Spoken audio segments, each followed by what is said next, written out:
Allah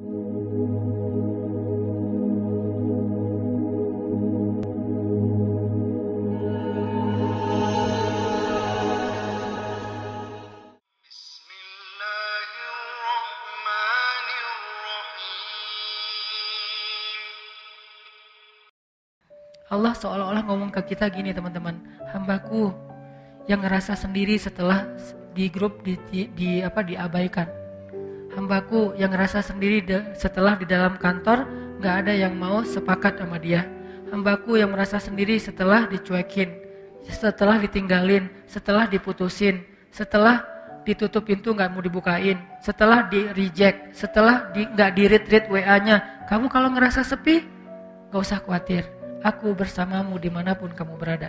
Wa huwa ma'akum aina ma kuntum. Ma wadda'aka rabbuka wa ma qala. Manusia mungkin bisa ninggalin kamu, tapi aku enggak. Manusia mungkin bisa benci sama kamu, tapi aku enggak. Manusia mungkin bisa ilfil sama kamu, tapi aku enggak. Manusia mungkin bisa dendam sama kamu, tapi aku enggak. Manusia mungkin bisa mengecewakan kamu, tapi aku enggak, wahai hambaku. Jadi Allah lagi memperkenalkan, itulah manusia. Kalau Allah enggak kayak gitu. Ma wadda'aka rabbuka wa ma qala. Jadi teman-teman, kalau kita merasa kecewa dengan makhluk, kecewa dengan manusia, kecewa sama teman, kecewa sama pasangan, kekecewaan yang masih wajar, maka yakinlah Allah gak akan pernah ngecewain kita. Kadang kita bahkan bisa kecewa kepada orang tua kita sendiri. Kadang seorang ayah, ibu kecewa kepada anaknya. Kadang saudara kecewa kepada saudara adik kakaknya. Itu hal yang wajar, itu manusiawi. Tapi Allah gak pernah ngecewain hambanya. Ma wadda'aka rabbuka wa ma qala. Pernah dibenci sama orang tanpa alasan? Pasti pernah. Pernah membenci orang lain tanpa alasan? Mungkin pernah. Tapi Allah enggak. Allah enggak pernah ninggalin kamu, wahai hambaku, kata Allah. Aku enggak pernah ninggalin kamu. Apa buktinya? Kalau kita mau lihat-lihat nih masa lalu kita, teman-teman, ketika kita bikin dosa aja Allah enggak ninggalin kita, coba. Apalagi ketika kita taat.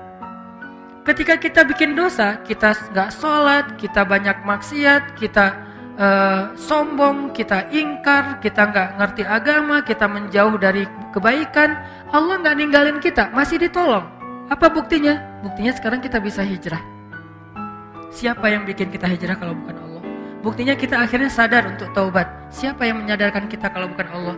Kok telat banget sih Ustaz disadarin? Enggak, dari sejak kita bikin dosa tuh Allah udah menyadarkan kita. Kita aja yang keras kepala, menolak peringatan dari Allah, menolak nasihat dari Allah, sering datang kepada kita. Tapi Allah enggak pernah meninggalkan kita. Padahal kita dosanya tuh cukup banyak, enggak ditinggalin sama Allah. Udah banyak dosa masih dipanggil sama Allah, dipanggil loh. Qul ya ibadiyalladzina asrafu ala anfusihim. Ya ibadi, wahai hamba-hambaku. Manggilnya lembut lah gitu. Kalau ayah manggil anaknya dengan bahasa lembut, ya bunayya. Kalau anak memanggil ayahnya dengan lembut, ya abati. Kalau anak memanggil ibunya dengan lembut, ya ummati. Sekarang Allah memanggil hambanya. Kalau hamba memanggil Allah dengan lembut, ya Rabbi. Sekarang Allah memanggil kita, ya abdi. Kalau jamak, ya ibadi. Padahal kita banyak dosa, tapi Allah masih bilang, ya ibadi. Bukan bilang, ya ayuhan nas. Enggak. Padahal banyak dosa kan? Allah sering bilang, manusia, makhluk, kamu. Bisa aja gitu kan ya? Allah enggak bilang, ya ibadi. Alladzina asrafu ala anfusihim. Yang melampaui batas dan merugikan dirinya sendiri. Maksudnya apa? Yang banyak dosa. Kenapa Allah gak terus terang aja bilang, wahai hambaku yang banyak dosa? Allah menjaga perasaan kita. Udah banyak dosa, masih dijaga perasaannya, coba. Dalam teks Allah kepada kita. Ketika ibaratnya kalau ini adalah sebuah japrian, jadi ada orang yang kita pernah salah sama orang. Sehari, 2 hari, sebulan, setahun, bertahun-tahun, kita banyak salah sama dia. Tapi dia masih ngejapri kita dengan panggilan-panggilan yang akrab antara dia dengan kita. Dan dia nggak nyebut dosa-dosa kita sama sekali. Dia nggak bilang, kamu kan emang banyak dosa kan sama aku selama ini. Kamu kan pernah gini, ini. Enggak, dia nggak ngomong kayak gitu. Friend, bro, bahasa-bahasa yang akrab antara kita dengan dia. Enggak sama sekali ngomongin dosa. Ada nggak orang kayak gitu? Nggak ada. Allah Udahlah kita banyak dosa, udahlah kita sombong banget, udahlah kita sering mengabaikan Allah, Allah sering gak kita waro, tapi begitu sesekali Allah manggil kita, panggilannya lembut, jaga perasaan lagi. Ya ibadi, alladzina asrafu ala anfusihim, hamba-hambaku yang melampaui batas. Gitu doang bahasanya. Bukan hamba-hambaku yang hina, hamba-hambaku yang kotor, hamba-hambaku yang pernah berzina, hamba-hambaku yang pernah membunuh, hamba-hambaku yang enggak, yang melampaui batas, bahasa yang elegan. Tidakkah kita belajar dari Al-Quran? Al-Quran itu teks yang sangat elegan. Hadis, teks yang sangat elegan. Sejak kapan komen kita tidak lagi berkiblat kepada Al-Quran dan hadis? Kita mengaku pembaca Al-Quran, tapi kita komennya tidak Qurani. Kita mengaku mempelajari hadis, tapi komen kita tidak nyunnah. Arti nyunnah gak elegan seperti Nabi. Pernahkah Nabi menggunakan istilah-istilah yang tidak baik untuk orang lain? Sampai Nabi mengatakan apa? Kalau ada budak perempuan kalian berbuat zina, maka cambuklah dia, tapi jangan cela dia. Cambuk itu bagian dari hak agama, gak boleh diabaikan, itu hak agama, bagian dari keadilan hukum.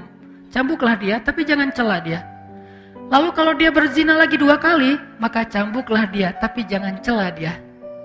Kalau dia berzina lagi sampai 3 kali, maka juallah dia walau dengan harga seutas tali, murah, tapi jangan cela dia. Coba, tetap gak boleh mencela. Terus apakah kita merasa lebih layak daripada Rasulullah untuk mencela orang lain hanya gara-gara berbeda partai, hanya gara-gara berbeda pandangan politik, hanya gara-gara beda mazhab dalam fikih, hanya gara-gara beda geng? Di mana Al-Quran dan Sunnah? Di mana Al-Quran dengan teks elegannya, di mana Sunnah dengan teks elegannya? Kita mengaku Al-Quran dan Sunnah. Bahkan kita mengaku sebagai ahlinya. Ahlinya apa? Ahlus Sunnah, yang paling berpegang dengan Sunnah. Di mana elegannya? Bukankah Nabi itu terkenal dengan tabligh? Apa arti tabligh? Kemampuan berkomunikasi yang paling baik. Sehingga ketika Nabi bicara, semua orang ngerasa nyaman dengan ucapan Nabi. Soal diterima atau ditolak itu masalah egonya. Tapi nyaman pasti. Nyaman dengan mendengar ucapan Nabi. Sehingga Allah mengajarkan kita, bahkan kepada orang yang udah ngecewain Allah, Allah masih bilang, ya ibadi. Sampai ketika Nabi Musa mau ketemu Jibril, Allah tahu banget Musa. Karena Musa orangnya, karena beliau adalah orang yang gagah, karena beliau adalah orang yang terbiasa bicara belak-belakan, beda dengan Harun. Musa dan Harun ini 2 karakter yang berbeda. Harun diplomatis. Kalau Musa, dia apa adanya karakternya. Karena Allah tahu kayak gitu, akhirnya Allah bilang, wa qula lahu qawlan layyinan. Nanti kalau ketemu Firaun, jangan lupa ya, ngomongnya pelan-pelan aja. Ya Allah. Layyin, yang lembut, yang santun, jangan marah-marah. Ketemu siapa? Firaun. Apakah kita lebih rendah daripada Firaun? Sehingga kita layak untuk dimarahi atau kita memarahi orang lain? Apakah teman kita hanya beda masalah sepele, dia lebih jelek dari Firaun? Enggak. Kalau ke Firaun aja dibilang qula lahu qawlan layyinan, lalu siapa yang kita ajak bicara? Sejak kapan istri kita boleh kita sebut dengan ucapan yang buruk? Sejak kapan suami kita boleh kita sebut dengan ucapan yang buruk? Sejak kapan ulama kita boleh kita panggil dengan ucapan yang buruk? Bahkan menyebut kata si saja tidak pantas untuk ulama atau orang yang berdakwah. Apakah dia lebih rendah daripada Firaun hanya gara-gara beda mazhab dan persepsi tentang masalah agama? Tidak. Jadi Allah kepada orang yang marah, kepada orang yang mengecewakan Allah aja Allah bilang ibadi alladzina asrafu ala anfusihim. Terus gimana itu dengan Abu Lahab? Hanya Allah yang tahu siapa yang layak digituin. Nabi aja nggak tahu. Nabi ketika turun ayat baru dibacain. Enggak Nabi duluan kan yang memanggil, dia Abu Jahal. Enggak, Allah yang nyuruh. Dia Abu Lahab, Allah yang nyuruh, tabban. Tapi kalau yang lain, Nabi enggak. Bahkan orang munafik aja dirahasiain namanya sama Nabi. Coba. Yang tahu nama-nama orang munafik siapa? Huzaifah ibn Yaman. Sahibus sirri Rasulillah. Dialah yang menjaga rahasia Nabi, Huzaifah ibn Yaman. Nabi nggak ngasih tahu nama-nama orang munafik terus diposting, dirilis di media sosial biar semua orang tahu nih munafik ya, nih munafik, nih munafik. Enggak, kenapa? Karena Nabi tidak mau mencela orang lain. Cukup Huzaifah aja yang tahu. Kenapa? biar nanti kalau ada apa-apa Huzaifah bisa mengambil sikap. Sampai Umar aja nanya ke Huzaifah, ya Huzaifah, kan Nabi ngasih tahu kepada kamu siapa daftar orang munafik. Kira-kira boleh nggak saya tanya satu hal? Apa Umar? Saya termasuk nggak di antara mereka? Umar aja khawatir. Saya termasuk nggak saya di antara orang munafik? Huzaifah tersenyum. Karena Huzaifah respect banget sama Umar dan pastinya Umar bukan orang munafik. Huzaifah nanya, karena itu bukan rahasia kan? Enggak, wahai Umar, kamu nggak termasuk munafik lah. Alhamdulillah ya Allah. Gitu, dan itu bukan basa-basi teman-teman, bukan pencitraan. Kalau kita berada di posisi Umar nggak akan nanya kan, kepedean banget kan, kita kegeeran, masa sih gua munafik, kayaknya nggak banget deh, gitu kan ya. Umar, sekelas Umar bin Khattab, orang nomor 2 di sisi Rasulullah setelah Abu Bakar, itu masih ragu, saya munafik nggak ya? Huzaifah, saya termasuk nggak? Kata Huzaifah, enggak wahai Umar, kamu nggak termasuk lah. Kata Umar, kalau gitu di antara pejabat saya ada nggak? Nah, kata Huzaifah, ada sih. Yang mana? Rahasia. Nabi suruh saya menjaga rahasia, saya nggak akan ngebocorin.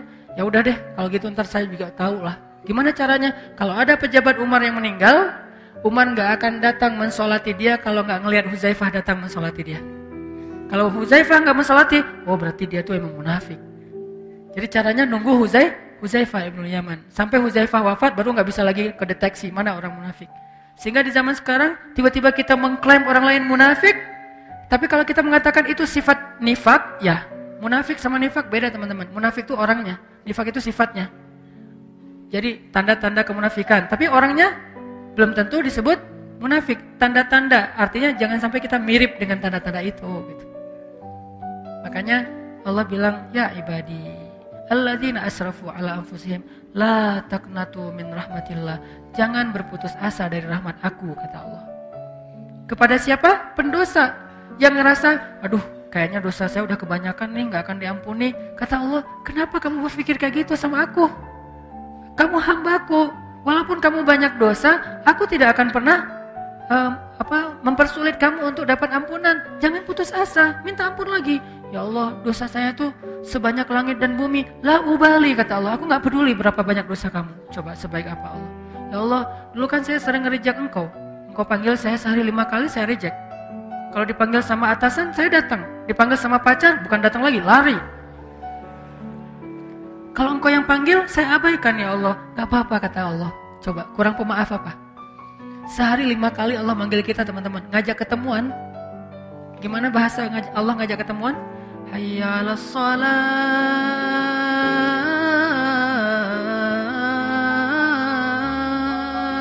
Hambaku, ketemuan yuk. Kalau bahasa kita kan? Bahasa resminya apa? Mari kita sholat. Sholat itu artinya apa? Ketemu Allah kan? Kalau kalian seolah-olah kalian melihat Allah, kalau tidak melihat, kalian yakinlah Allah melihat. Ketemuan gitu. Allah ngajak ketemuan. Bahasanya kalau diterjemahin selama ini resmi. Saya lebih senang menerjemahkan bahasa daily kita lah. Arti hayya 'alas shalah dalam keseharian kita, yuk ketemuan yuk. Allah ngajak kita ketemuan. Padahal kita yang butuh Allah, Allah gak butuh kita, tapi Allah yang ngajak kita ketemuan. Hayya 'alas shalah.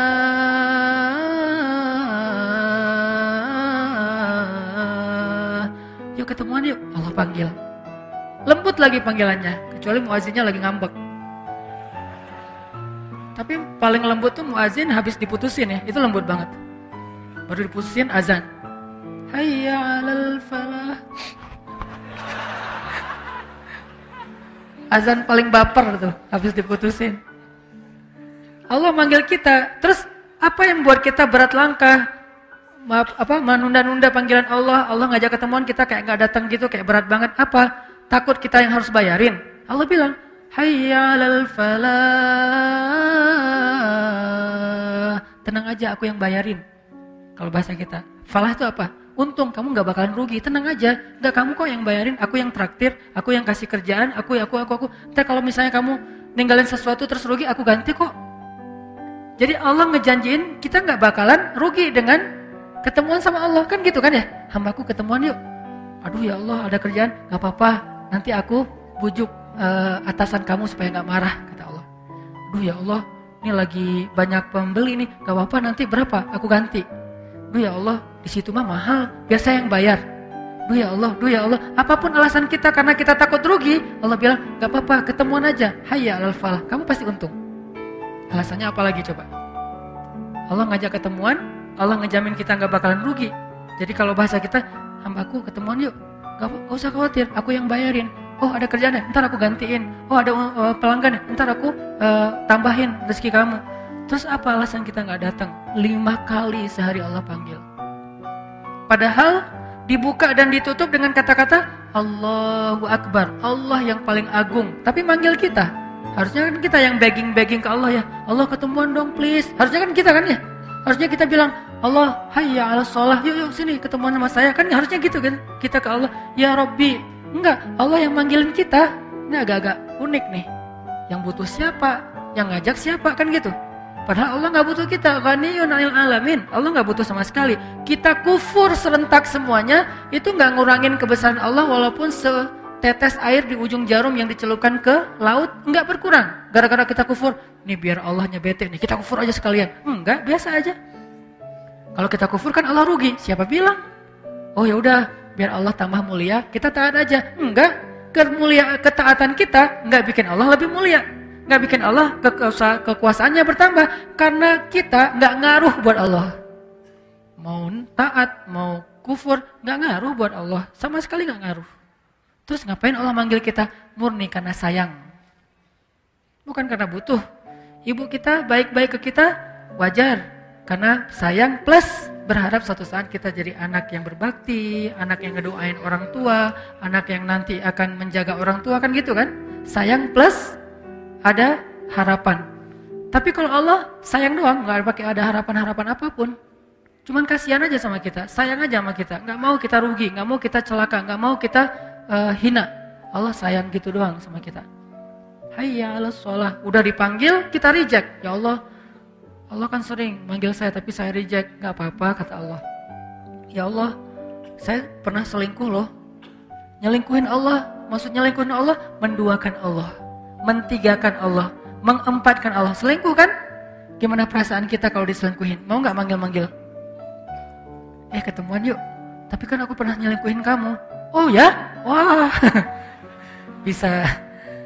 Kalau ketahuan selingkuh gimana? Gak akan dimaafin lagi seumur hidup. Sampai bukan cuma di dunia akhirat. Kalau selingkuh, Allah kita selingkuhin tuh sering.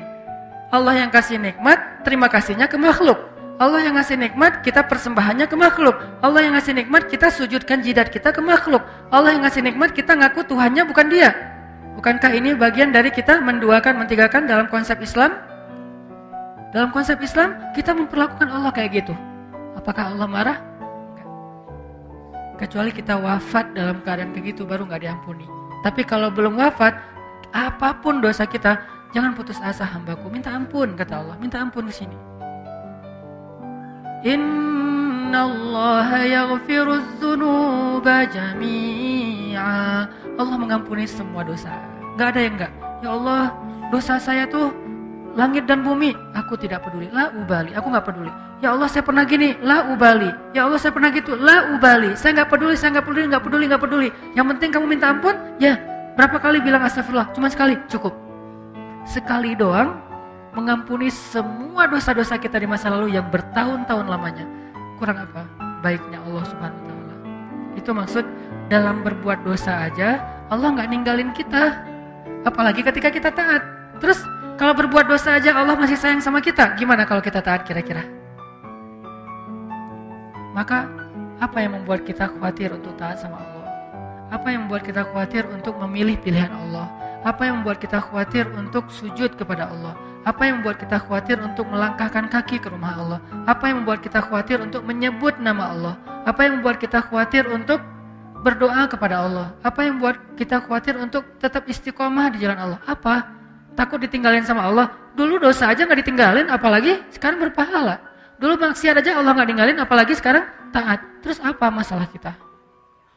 Bukti Allah gak ninggalin kita, sampai sekarang kita masih hidup. Sampai sekarang kita masih sehat. Sampai sekarang kita masih punya keluarga. Sampai sekarang kita dikasih hidayah lagi tuh. Berarti ma wadda'aka rabbuka wa ma qala. Rabbmu gak pernah ninggalin kamu, hambaku.